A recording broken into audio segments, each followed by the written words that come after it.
This is episode 21, Modify, Adapt, Overcome, with Morgan Fiedler. We're going to be talking about applying physical sports therapy to geriatrics, sitting is the new smoking, teaching fitness coaches how to use simple physical therapy tools for their clients, squatting positions, self-maintenance, and helping wounded vets. All on the Health and Wellness Encinitas podcast, where we talk the truth about wellness and give you the tools, resources, and access to things that actually work and heal from the wellness mecca of Encinitas, California, and well beyond.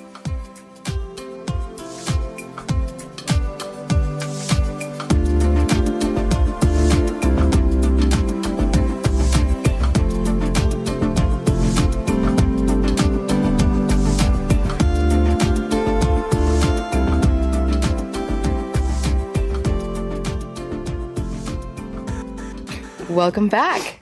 This is Lisa Thorpe, and this is Health and Wellness Encinitas. And today I am so happy to welcome and introduce Morgan Fiedler, doctor of physical therapy, who's going to share with us about what she does. Morgan, welcome. Hi.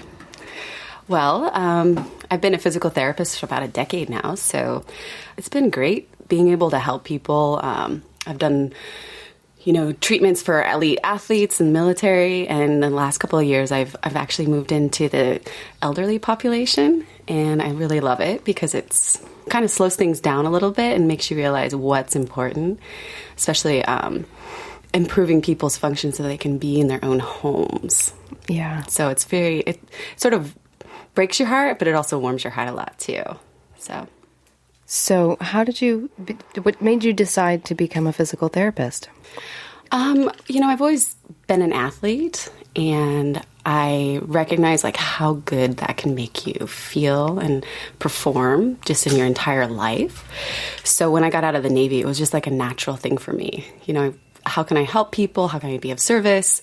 But also I have such a passion for movement and, just being alive. So I thought it would be a good way to try to, be of service, but also do something that I'm really passionate about. Have you ever needed physical therapy? I did. I had a knee surgery when I was 20, but I don't really remember it. Did you block it out? I think so. Good times. Yeah. So what was the transition? Oh, there goes the train. We love the train. I love the train too. I don't even hear it anymore. So many times he's like, why don't you mention the train? And I was like, because I didn't even hear it. It's just part of our Leucadia life. It is part of our Leucadia life.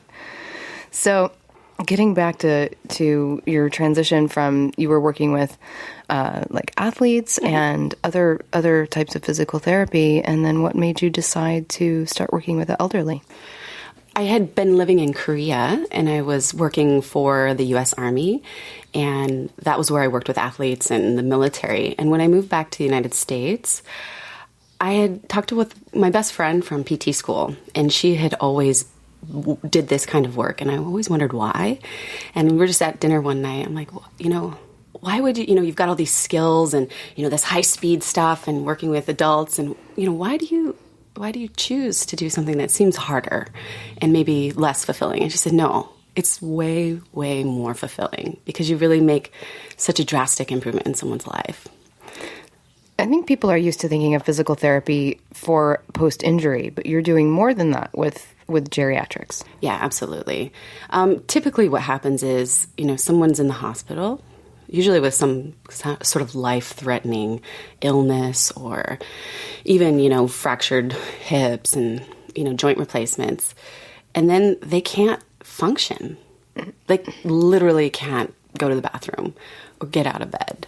And I think that they're at a really high risk at that point, maybe of giving up or, letting this illness affect the rest of their life. So that's when they come to where I work. And it's our job really to get them moving again. And then hopefully most people do go home and then get back into their regular lives. But it's so complex because you're not just dealing with an injury, you're dealing with their entire life.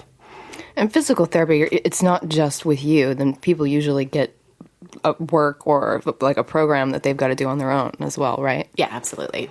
So what's a typical for geriatric, and is it the same for other age people? Yes and no. I do have some of my elderly people do like PVC snatches, and some of my other coworkers think that's kind of crazy, but... What is a PVC snatch? So like a PVC pipe obviously doesn't weigh anything, but I'm having them do basically the same kind of movement that Olympic lifters would do. Cool. It is so kinda is cool. that like a deadlift? What's it? It's kind of like basically it's trying to mimic picking something up off the ground and putting it at your chest level. With proper posture. And using the right muscles. So it's very common that people sit all the time. And as you get older, you sit even more. So your whole back of your body just sort of withers away.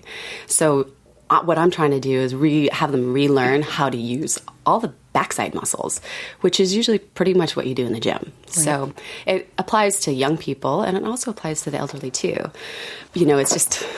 It's really kind of fun to try to get people to do things that they haven't done in years. And maybe share with us one of the stories of an elderly person that you've helped recently. Oh, sure. Well, there was a woman who came, and she was probably in her mid to late 80s, and she was a terror. She biting and kicking and screaming, and she had fallen and broken her hip. So it kind of, with all the medications and everything, it really set her into a place that wasn't good. She lived with her daughter, and her daughter was very, very frustrated and concerned and kind of frantic about the whole situation because she was afraid that her mom might not make it. She might not ever be able to have the same kind of life again. And after like 3 months of working with her, the woman who was punching me when I tried to get her out of bed was hugging me and kissing me. And she ended up going home with her daughter and living with her grandson. So it's a lot of work, and I wasn't sure it was going to happen in the beginning, but very, very, very good to see her home and not institutionalized. And it starts with the most basic things, right? I mean, I'm assuming... Getting out of bed. Yeah. Sitting. And that gets back... So we had talked before we started the podcast about sitting is the new smoking. Right. So what does that mean? Because I've heard that, but what exactly does that mean? With the studies, I think it's been 3 or 4 different studies I've seen over the last maybe 5 to 7 years. They're showing that the amount of time spent during the day sitting is an independent risk factor for early mortality. Meaning, all things being equal, if you sit for more than 7 hours a day, then you're likely to die earlier than someone who doesn't. Quit sitting or you're going to die, man. I know. Get up.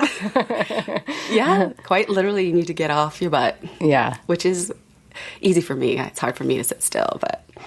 So explain, though, because you were talking about with the elderly, but this is not just the elderly, that if we're sitting all day, literally the back muscles are just... Yeah, so pretty much like your glutes and hamstrings, your back muscles, all the core muscles, but especially, the little muscles around your spine, they become atrophied, meaning that they shrink and they lose their power, and then your trunk muscles aren't able to talk to your hip muscles and your leg muscles, and you lose that coordination.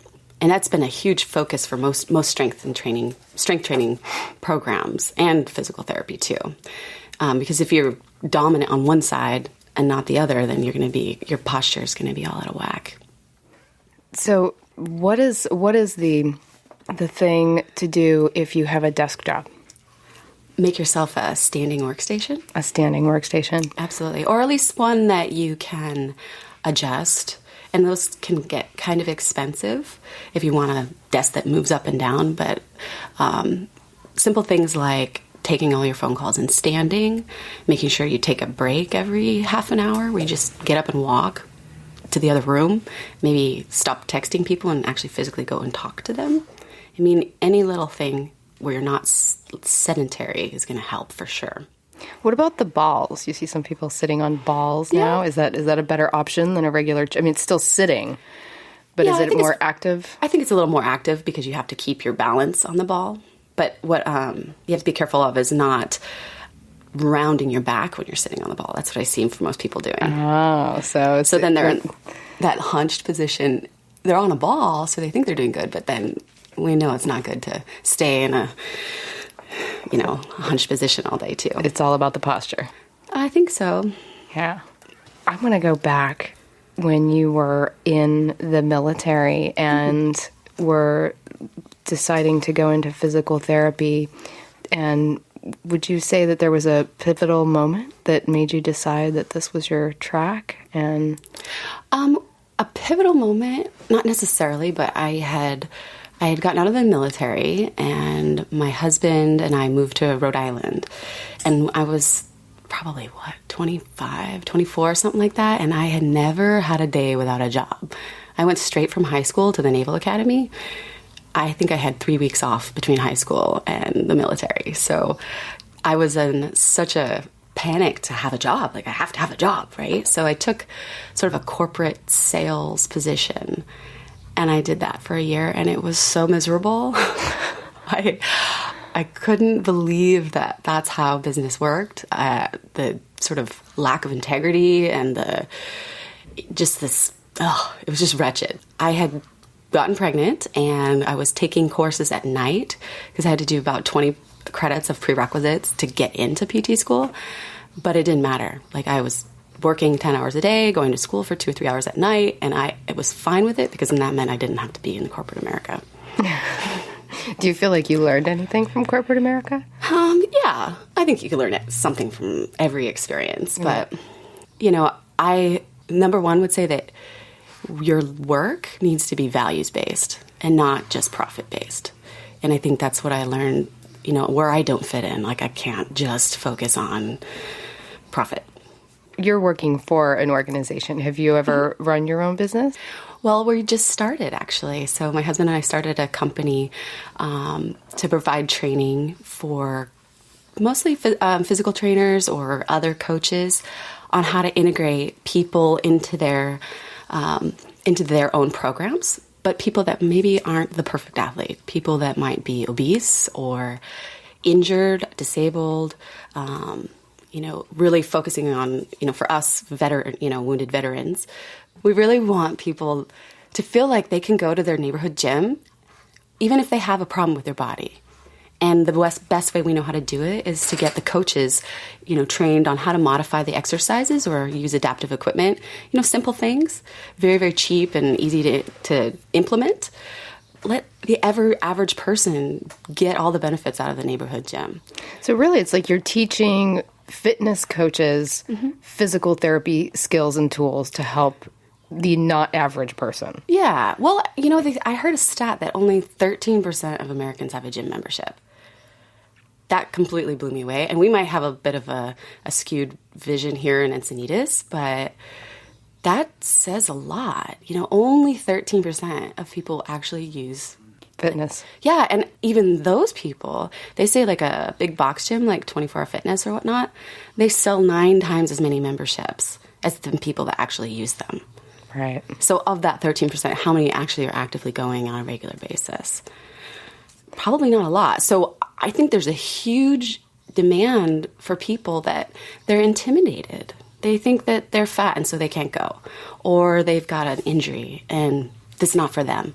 But having done physical therapy for years, I know that it's really, really simple to change the exercise or, make the person feel comfortable, and then they can do it. And then that's going to go a long way towards helping, this obesity crisis we have. Like our healthcare system it's overloaded. So, when people take charge of their lives and they take action on their own and they enjoy it, they're more likely to, stay healthy. Right.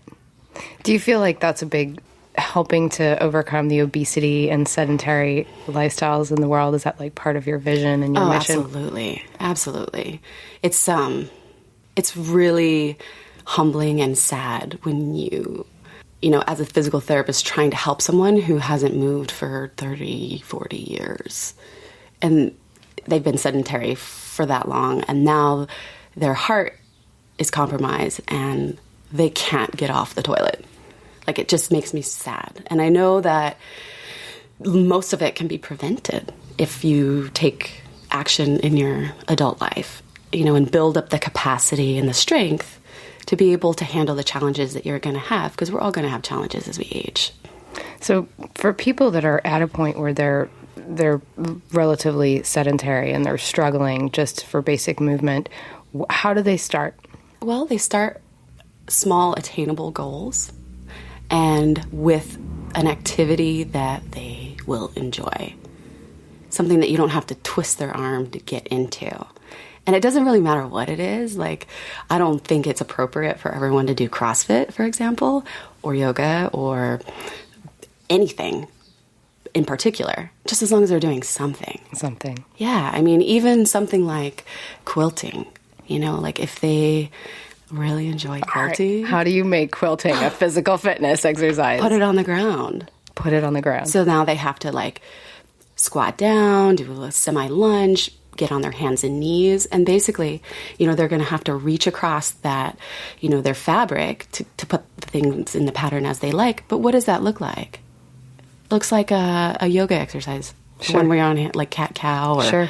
The one where you reach your hand out and the leg out. Like in yoga or Pilates or something, it's very formalized and it feels like exercise. But if it's done in quilting, well, she's doing the same thing, but it's something she enjoys, and she's not going to be like, oh, I hate this is exercise. Right. Right. And it just takes, some simple creative things like that and maybe a little guidance, but humans crave movement. They really, really do. I think it's often when you're hurt or you think it's not for you, it's more of a mental block. Sure.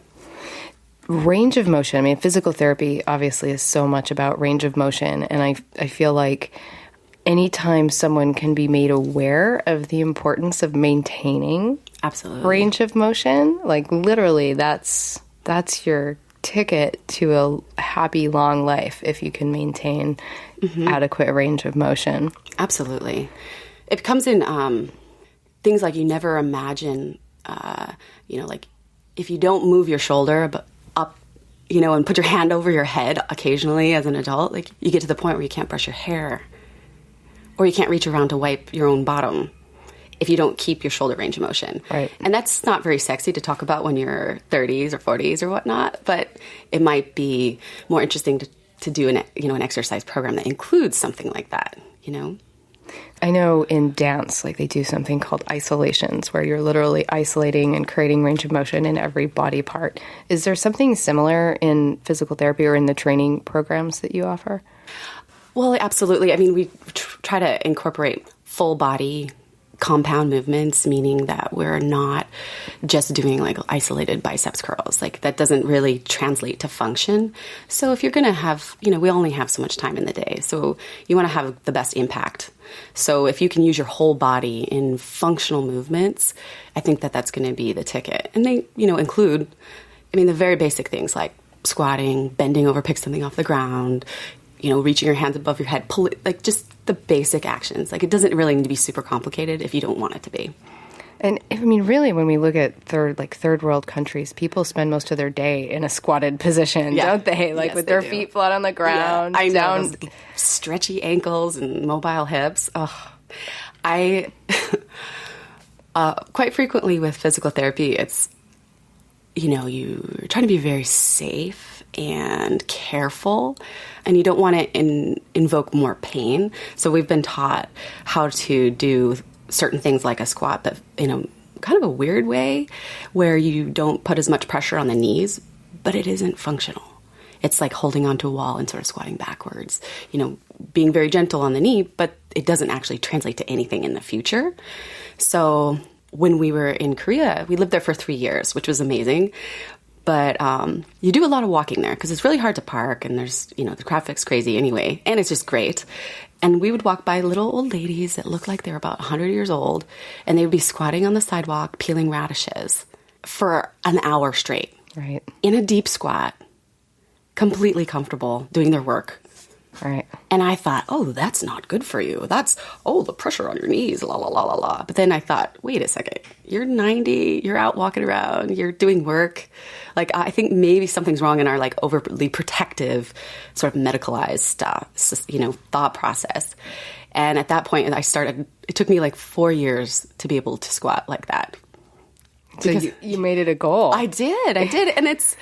And I work with some Asian women now, too, and I'm always jealous because they can just squat right down. I'm like, just the not having been stuck in a chair for 35 years, That really is the equation. Take the chair away, and throughout life, there's this natural squatting position that in third world countries is where you're doing your work, where you're going to the bathroom. They get in, the toilet is actually on the ground. Right. So they're getting in that natural squatting position and they never lose it. Yeah, it's definitely true. If you don't use it, you lose it. And when it comes to range of motion. So it's just vital not to avoid getting on the floor or doing a deep squat, lifting things above your head. Like, I think we get to the thought that, I need to protect myself so I won't get down on the ground, or I won't do a deep squat below parallel. I'm not going to do that. And then you end up not being able to just do a basic movement like getting out of your chair when you're older. Right.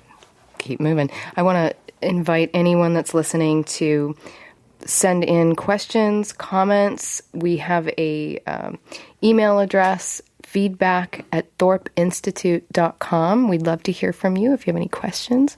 We'll definitely have a list of all of the show notes and website addresses for Morgan, her training program, and what she does. But we, of course, would love any feedback. Feedback@thorpeinstitute.com. So I always ask our guests, if you were to give one wellness tip, like your number one wellness tip for people, what would it be? Or health tip? Health tip. I would say move often. Move often. Move often. Really, really simple. Don't sit. It's hard to do when you have work and you want to get it done, and you've got lots of pressure on your life, and you need to be here and do this and accomplish and reach your goals. So sometimes it gets left by the wayside. So what I've found to be a little bit better of a strategy is to not make it a choice. So, for example, I choose not to drive my children to school, and we live a mile away, and so we have to walk. And if I don't get to the gym, or if I don't, I get stressed out, like, at least I know I got that walk in the morning. You got the movement. Yeah, and it's because it's not a choice. If it was a choice, I probably would be lazy and do the easy things. Especially when it's like five more minutes, you're like, five more minutes just to get... Yeah, exactly. So, like, everyone has their own situation, but to incorporate just the simple things like walking, or maybe sitting on the floor instead of in the chair, like, make it so it's not a choice in your daily life, and then you don't even have to, at least you'll get it. You mentioned tools in physical therapy. Are there tools that you recommend people use? Absolutely. Being able to target, especially when it comes to pain, you have to be able to treat yourself. It's very helpful to go to a practitioner and get help when you need it, but you do need to do self-maintenance in order to tune up your car. It's like you always have to be doing maintenance. So I like to use foam rollers or some kind of balls or whatnot to try to get into the deep tissues and mobilize, especially your upper back, because we do everything in front of us. So sort of those upper back between the shoulder blade muscles and the spine gets very stiff pretty much on everyone. So using a tool like a foam roller there or lacrosse balls can be really helpful for sort of doing self-maintenance. And if they don't have a lacrosse ball, would a tennis ball work? Oh, yeah. Like maybe a tennis ball or a lacrosse ball. People have businesses where they've made some fancy ball, but it's just really some kind of spherical object that's not too hard. Being able to target, because you can't get there by stretching. And what does that look like? So you're laying down, you've got the ball behind you, do you lay on the ball? Yeah, or you stand. Trying to roll on the against the wall. You can do it against the wall to be more gentle. Some people really like a lot of deep pressure, so they'll just lay on the ground and put the balls between their shoulder blades and just sort of roll on it to try to get at those muscles and get them to release. I know, I've done that on the bottom of my feet. Yeah, that's a nice place too. Yeah, very much so. And kind of get the whole body that way. It's amazing how much it helps, and it's so simple. I think it doesn't get as much attention as it deserves because it's not really something a company can profit on. Right. Back to that profits versus making a difference. So what's the future for you? What's your vision? Well, our vision is to grow our company over the next 2 years, and we want to basically reach as many local physical trainers as possible and introduce them to our system for them to, integrate people into their already existing program. And we also want to create a certification so that, our company is called Modify, Adapt, Overcome. And it sort of play off of a funny sort of military phrase from back in the past. And I think a lot of veterans would kind of get that. And what we want to do is have 100 disabled or wounded veterans be certified in our program. And then they can serve as examples as trainers themselves to other people. Because I think that people who are injured or, have body mobility problems, I think they're going to be inspired by someone who's like them. Sure. More so than, super fit, athletic person already. Because a lot of times, I kind of feel the same way too. Like, I get intimidated when everyone looks like a goddess at yoga class. I'm like, well, maybe, but when I see someone who's more like me, then I'm like, oh, maybe I can do this. Particularly somebody who's overcome a major challenge. Absolutely. It's inspiring and it's motivating. So that's our main goal right now, is to target wounded veterans. And it's Modify, Adapt, Overcome. Is that your website? Yeah. Modify, Adapt, Overcome? Yeah. And the certification program, is that, how long is it? What do people learn? Well, it would be a half-day or full-day course. We're still sort of developing it. But what we have in mind is that they take the 3 letters, MAO, modify. They're going to learn how to modify exercises. And I think, a lot of trainers know how to do this, but they know how to do it for the average person. And what we want to do is basically educate them that almost everybody can do a squat. We just got to be clever about it, and think about it through a different lens. And that's where our expertise comes in. And then adapt. So the A for adapt stands for the adaptations that you might have to make. And I think small business owners aren't willing to put a lot of money into some fancy equipment. And what we want to show them is that there's like really cheap, simple things that you can do to adapt. The use of rubber bands or using straps for your hands for maybe people who don't have hand function. You can do, less than $20, $30 piece of equipment can enable someone to do a squat. And then overcome, the last part of it, is, you're going to overcome challenges, and you're not just going to be their trainer. You're going to help them overcome major life issues. Because we all know, we're in this industry, so we know how helpful it is to move and feel young and, prevent the future problems that happen from a sedentary life. So this trainer, it's going to allow trainers to be, more than just the exercise guy. Awesome. Yeah. And nowadays, people don't have to go to their doctor to go to physical therapy. Is that right? Mm-hmm. Like, they can go direct, and is it covered by insurance, or? It depends on first off, your state and what insurance plan that you do have. Usually, if you need physical therapy and you want to, the best idea would be just call it up and go in. You just ask the front office, and they'll let you know if your insurance is covered or not. And typically, when people go for physical therapy, this is not just for injuries. People could possibly go to physical therapy to get out of a sedentary lifestyle. Is that true? Yeah, absolutely. A lot of times, they might need someone might need the guidance on how to do it safely, so they don't hurt themselves and then end up, back where they already were. And do you feel like you're targeting, in addition to veterans, people of a certain age range, or other yeah, absolutely. I think it's been proven you can build muscle up until the day you die.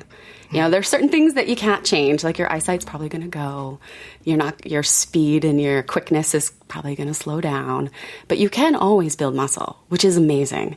It's a lot easier to do it though when you're 20, 30. It becomes a little more difficult when you're in your 40s and 50s and 60s, and then it gets really hard. But it still is possible, even until your 80s and 90s. So, you look around at a regular CrossFit gym, and you see a lot of hot 20-year-olds. Like they're doing okay. And they probably will, even if they didn't not do CrossFit. But what's unique about here in Leucadia, like, there's a 60-year-old woman there who had a hip replacement. And she's in there rocking. She's flipping tires. That's awesome. It is awesome. And I think she's a special person, and her trainer is also exceptional. My hope is to take, all CrossFit gyms or, even the trainers at, big box gyms and say, don't be scared of that person who had a knee replacement last year. Take them on. Have that program for the people that... Yeah. And they might be 56 years old, but they need it. They really, really need it. More so than the 20-year-old who's already fit. Right. And I think sometimes we get that idea like, we want the super fit, the super athletic, the people who are super motivated. Well, as a trainer, that's not the hard work. You're not going to get that much fulfillment on taking someone like that. But if you can get that 55-year-old that's obese and you can get them to a point where they're looking good and feeling good and they start to notice positive changes, and then it just sort of snowballs from there. That's a mark of a true, and master it is trainer. About the motivation. How do you motivate people? Well, I try to see things through their perspective. I can be chipper cheerleader, or I can be kind of, I'll commiserate with you, or we talk about food, or, I try to find something that they are interested in and go with that. That's very personalized. And food, do you talk about food and nutrition with everyone? Not everyone, because some people don't want to hear it. They really, really don't want to hear it. And I think that's going to turn them off from anything else that I could offer. No one likes to be preached at, for sure. But I do try to find, what about food that they love? And then gear that discussion into appreciation of food and an enjoyment of food, and use it as something that's positive and motivational. And then maybe, sort of gear it towards a little bit more of a healthful style, and not I don't want to try to fundamentally change the way someone eats, because that's not going to happen usually. You're a mom in addition to doing everything else you do. Do you feel like part of what you do influences how you parent? Oh, yeah. How does being a physical therapist affect you as a mom? Oh, boy. That's a good question. Sometimes I take my daughter with me to work, and she loves it because she gets to play balloon volleyball with grandmas for hours, and she loves it. But I try to instill in them that it's important for moms to work and help other people, and that it's very fulfilling. Excuse me. Yeah. And it's important, it's important to serve. And you can do that any way you want, but this physical therapy is one way to do that. And then as far as a physical level, I never try to push my kids into sports too early or too young. And I never try to have them do a specific regime, but I know that they see us very active, my husband and I, because they'll go with us to the gym and they'll play on the ropes while we're doing our workout. And just that, I think they're going to see over the years that this is part of your life. Part of your life includes moving. It could be dancing, or it could be running. It could be whatever you want, whatever they want, but that it's absolutely essential. And being a physical therapist, I see what happens when you don't move. So I want to instill in them that this is just part of life. Right. Move it or lose it. Yeah.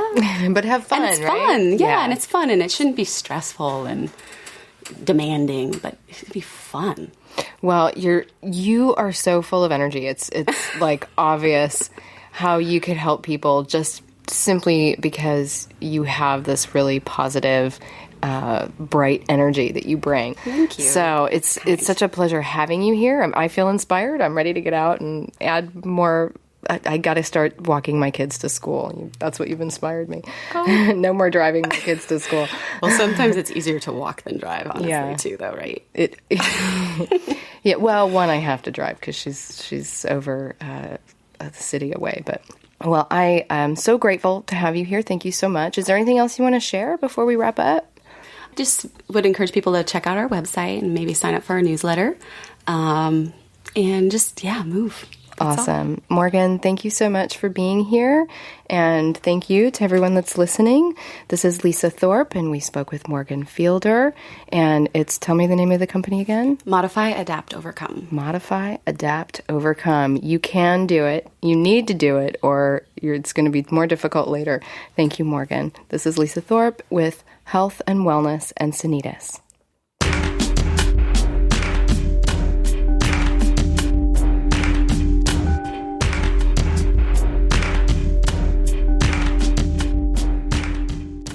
This show was produced by John Beethan and brought to you by Alkaway.com, the makers of UltraStream, working like nature to filter, alkalize, and naturally energize water, returning it to its natural, pristine state.